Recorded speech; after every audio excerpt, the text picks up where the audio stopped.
and welcome to another evening of frank conversation here on Hard Copy, coming to you from our studios in Abuja. I'm Maokpe Ogun Yusuf. A week ago, just when Nigerians began to settle into the new year, news of a terrible tragedy besieged the airwaves. 86 Nigerians losing their lives in a most avoidable accident, a tanker explosion at Dikko Junction, somewhere between Niger State and Abuja, the Federal Capital Territory. A petrol-laden tanker had lost its bearing and had fallen sideways, spilling its content to the road. And rather than citizens fleeing such a sight, they began to scoop up the liquid content of the vehicle, resulting in a most fatal explosion that eventually claimed the lives of 98 people, with about 55 more severely injured. The accident comes a few months following an even more fatal one in Jigawa State, which claimed the lives of over 200 people. Yet, people are either very unaware of the dangers that lay in such a venture or are unbothered about the level of risk in it.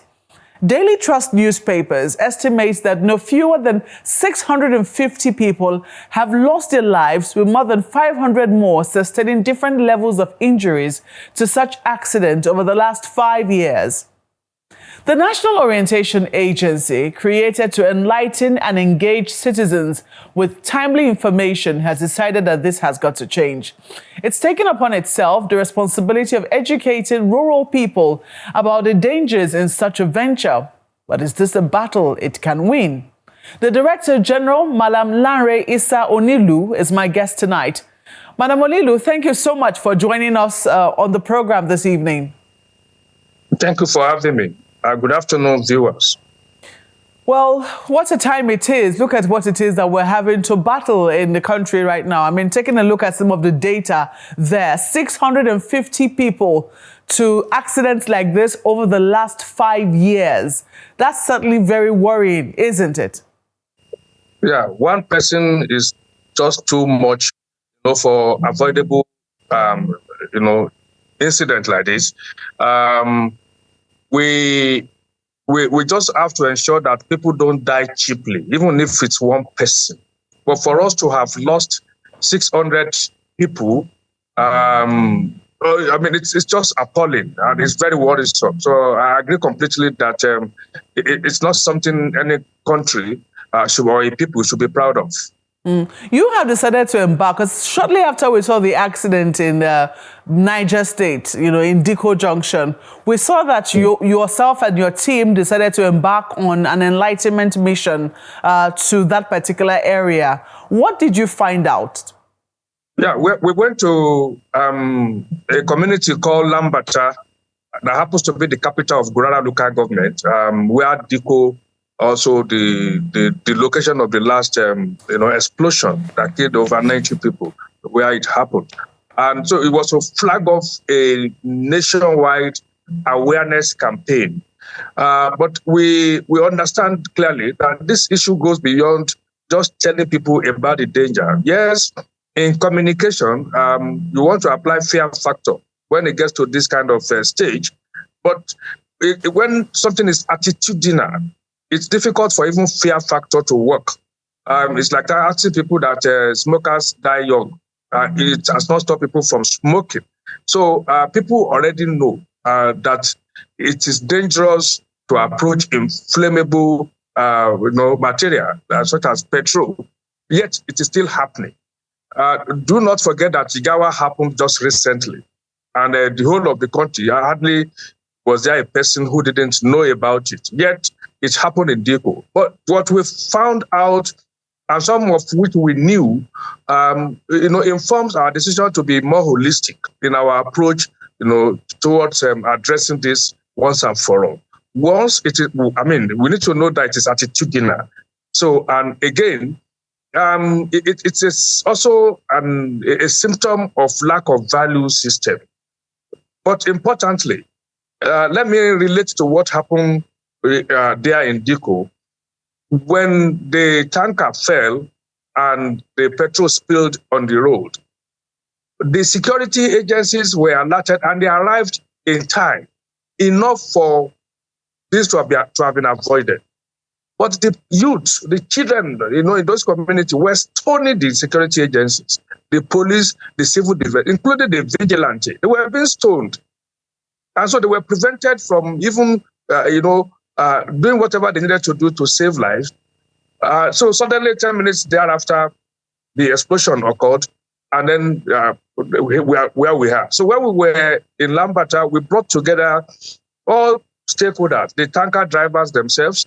We brought the vigilante, the police, the road safety, the civil defense, the community leaders, the religious leaders, the youth leaders, the women leaders from the local government together. And we were able to listen to every one of them. And so we understand clearly that this has to be community-led.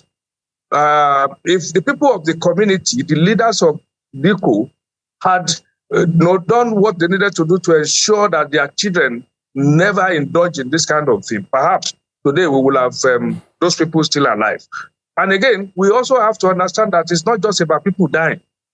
It's about these people who have taken this risk and lost their lives, have exposed a whole lot of people to hardship.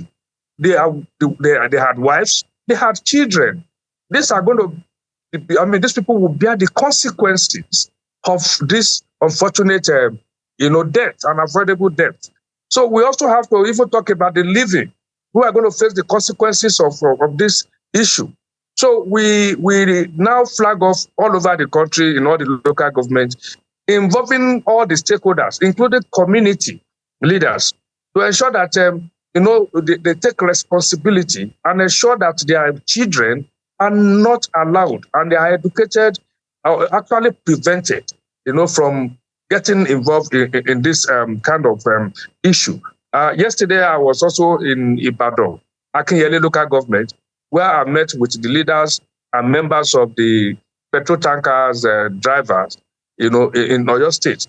And we had a lot of very useful discussion, including generating feedback that we are going to take back to the various stakeholders, to the state government, because they also pointed out some of the issues that the challenges they are facing, that also, leading to some of what we are talking about. So we are taking some feedback back to the various, stakeholders as well, public sector stakeholders, many government. So it has to be community-led. But the awareness, as we speak, is going on. We have, as at yesterday, produced jingles in over 70 Nigerian languages. We are working with 220 radio stations across the country. And so the jingles in these over 70 languages are going to be, played to the people using fear factor for people to know the danger that lies in it, but essentially also to call the community to action, to let them understand that they have a responsibility and they cannot be watching their children die cheaply, and see, but like I said, these are all symptoms of lack of, our value system that has been eroded. Otherwise, many of these people, if you examine them, they actually didn't need that fuel. They are not so much, there was no need for such level of desperation for them to take such, deadly risk. So it has to do with, the value system for people. Something about like this country is suffering from our people, or the citizens are having some kind of low self-esteem. Otherwise, 10 liters, 20 liters you're going to get from the fuel. What problem would that have solved? Put side by side with your life. It's a very big issue. And it's a very interesting, revelation that you have made now in terms of, what exactly you intend to do. And some people will say, are we sure that we have diagnosed the problem correctly before we start to apply some of the solutions that we're looking at? But then, there'll be big questions as to the level of enlightenment. And you have said that this is going to involve a whole of society approach, and you've talked about how you are embarking on an intense campaign, doing jingles in so many languages and working with so many radio stations. What I want to know is how you intend to measure your level of success. How would you say that this campaign is really, really working? Because ideally, one would think that when something has happened to somebody in front of us, people should learn and not fall into the same pit that somebody else has just fallen into. A few days after, in the same Niger state, we understand another tanker fell down. Thankfully, this time it was groundnut oil. We understand they were scooping. But assuming it were petrol, the likelihood that this would have been another explosion was highly likely. So do you really think, or how do you intend to measure the level of the penetration of your message when this eventually gets underway? Yeah, it's important, to build that coalition. Once we build the coalition and we have the communities, buy into this, it is easy for us to make some progress. Because let me tell you, the same attitude that makes people to scoop fuel despite the danger is also the reason why somebody will remove manhole from the road. It's the same reason why a truck with bags of rice will pass through a community and the community will go there and remove something that belongs to people. Because we're also addressing it from the legal point of view. The oil that spilled, the fuel that spilled in Dikko, it was somebody's investment. And nobody has a right to take what does not belong to him. So that's also, something that the law can be applied and say, these people are thieves. So we're also letting the community know that what they are doing, even legally, is criminal, taking somebody's property. So we are also addressing it from that. But all of this put together, through working with communities, gradually we will begin to see that change once we have the communities taking responsibility and being the one to lead the process. Because if that had happened in Dikko, this will have been averted. The community will have teamed up with the security agencies to ensure that those children do not, go ahead to commit this suicide. So we are trying to work with the community. But all of this, as I said, are symptoms of a much more bigger and deeper issue, which is that of our moral rectitude, our value system. In a country where there is that sense of care, duty of care towards fellow citizens, when that happens in the Nigeria of old, people will be more worried about that person's investment that is going to waste. If they could even salvage it for him, that's what will be their focus, not how to take advantage and profit from a fellow citizen's misfortune. So that's another angle, because that has to do with morality. When you take something that does not belong to you, you do not have any sympathy for the person whose investment has gone bad.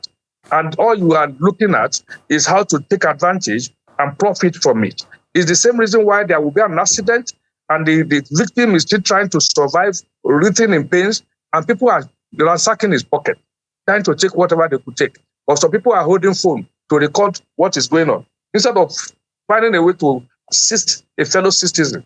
When buildings collapse and there are people there, instead of helping whatever authorities are there to do some rescue operation, people are there looting. So it's a whole lot of attitudinal issue that we need to approach from the holistic point of view. So, but we are not really, really worried because we already knew this. And that's what led to the National Identity Project that we embarked upon about a year ago, under which we are the National Values Charter, is being propagated.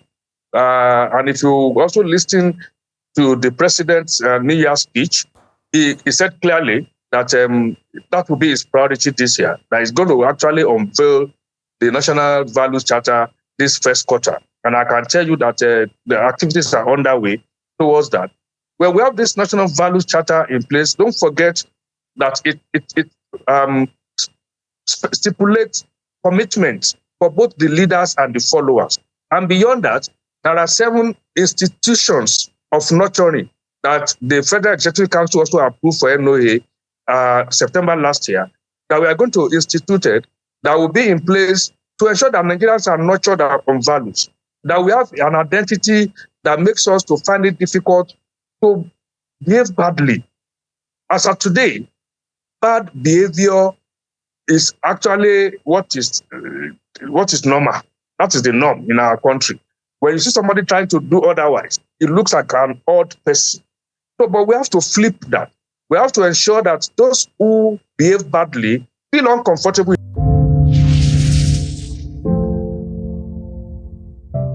Welcome back. You're watching Hard Copy, coming to you from our studios in Abuja. Our guest tonight is the Director General of the National Orientation Agency, Malam Lanre Issa Onilu, and we're looking at a way to put an end to the explosion of tankers across the country and how citizens, especially rural citizens, can be enlightened about the dangers. When you look at just how pervasive this is, law enforcement agencies not doing their jobs, do you really think that this is a battle that the NOA can win? We have been able to, lay our finger on exactly what we need to do. And we also have, 100% backing, from the president. And so the president has said several times that no matter, you can build infrastructure, you can have beautiful roads all over the country, you can have the rail lines, world class, you can have fantastic hospital, you can have the educational institutions top notch, you can have all of that. But when you don't have the citizens that are poised, for development and they are patriotic, all this will go to ruin. And that's why somebody will climb the third mainland bridge that has just been rehabilitated and remove the railings. So, as they say from the part of the country I come from, that the mansion that you have built, it is the children that you have not, nurtured well that will sell it off, for peanut. So, the president has said clearly that you must build Nigerians so that Nigerians can build Nigeria. So, and that is our focus. And that is the focus of the National Identity Project, under which the National Values Charter is being implemented. I'm glad that you've raised the issue of symbols. And one of the areas where, over time, we've tried to call attention to is the issue of the flags. And we see that even in some government quarters, the proper flag, which is the green, white, green, without a coat of arms in the middle, is oftentimes used by those who do not know. And you would think that at a certain level of leadership, people should know these things, or there should be levels of standardization. What is the NOA doing in that regard to help correct some of these anomalies? Yes, we have visited about 21 states. And in many of those states, I met with the chief executives of the state, the governors, and pointed this out to them. We have written all the governors, we have written all the ministers, all the members of National Assembly, all the members of the houses, state houses of assembly. We have written all of them, giving them the specifications and the guidelines. It is not just green, white, green. It's a specific green. It is called Emerald 2.0. That's the green Nigeria uses. We are also now going to flag off campaign in the media where people will know the specification, for the flag. Again, you cannot put lace or anything on the flag. Any modification to the Nigerian flag, that is no longer a Nigerian flag. And so we are also going to talk about that. When you put coat of arms, as you said, in the flag, it is no longer the Nigerian flag. And you see many of these, even in government, institutions or government officials using something like that. So there are a whole lot of issues around the flag. And to see, do you know that you are not supposed to leave your flag on overnight? And when you are going to do that, you must illuminate the environment. Otherwise, you must flag it down, and then in the morning, you host it. So all this are there. But again, we are working with the producers and suppliers of flag across the country. We are trying to accredit them and ensure that we give them the standard guidelines so that they also produce quality and standardized, material, so that anybody who is looking for flag can go to the accredited suppliers. Again, you see some banks, they have their own flag and the national flag in their premises. By the ordinance setting up the national flag, no flag must be taller than Nigerian flag in the Nigerian territory. Many people are not aware of this. So it's also even involved the private sector, and then you cannot also use the flag in your advertising. for things that could bring disrepute to the flag or to the country. So whenever you are using flag in your advertising, you're doing your television commercials, you must also ensure that anytime the Nigerian flag is involved, even in your movies, anytime Nigerian flag is involved, you must use it with respect. You must accord it necessary respect. So that is part of what we are doing with a whole lot of stakeholders. That is very interesting. Well, let's talk about funding, because part of the challenge, I mean, I see that you've really, tried to embark on these campaigns, and they cost money. And recently, I think the National Assembly, I think you were at the National Assembly, the Minister of Information was also there, and they talked about how insufficient the funding will be, for the Ministry of Information and also for the National Orientation Agency. So how are you getting the funds, or how do you intend to manage the funds that you've been given to carry out most of the plans that you have for this year? Yeah, we are engaging with all the stakeholders, and people are paying attention. Everybody understands the importance of the job that we are doing, and they know that at this critical point in our lives in this country, especially in a regime of reforms, you need the buy-in of the people. You need every citizen. And this is a country of 230 million people. It's not the same thing as the era of MAMSA, when we were just about 105 million, when there was no social media, there was no internet. So all you needed was add some vehicles with some mounted public address system, and then you go around the communities. But this time around, it's a whole lot of media vehicles that people are using to access information. And for you to be able to reach, the people and achieve the frequency that you require is a whole lot of money.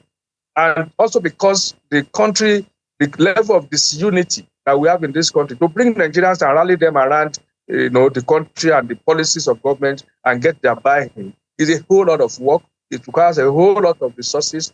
So we also even actually lack the personnel.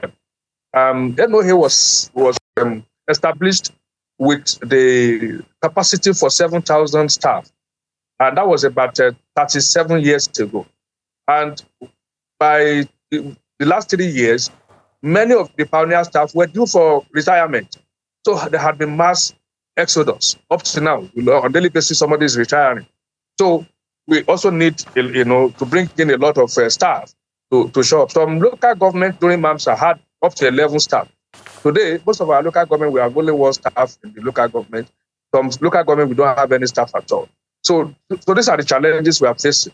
So beyond even the finance, we also have the personnel issue.